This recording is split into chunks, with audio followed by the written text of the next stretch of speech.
Hello guys, আসসালামু আলাইকুম। আপনাদের জন্য আবার একটি ভিডিও নিয়ে হাজির হলাম। আমি মোহাম্মদ মারুফ ইসলাম। এবার আপনাদের দেখাবো আমার নিজ ড্রাগন বাগান।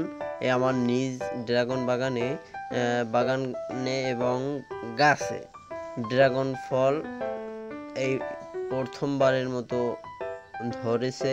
দেখুন, আমার গাছের চেহারা অনেক সুন্দর এবং আমার গাছের ফলগুলো অনেক বড় জাতের এবং এই গাছগুলো খুবই যত্ন করতে হয় এবং এই গাছের পিছনে অনেক স্ট্রাগল করতে হয়। স্ট্রাগলের ফলেই এই ফলন এবং ফুল ভালো হয়। এই ফল আমাদের শরীরের জন্য অনেক উপকারী ফুল এবং একটি উপকারী ফল।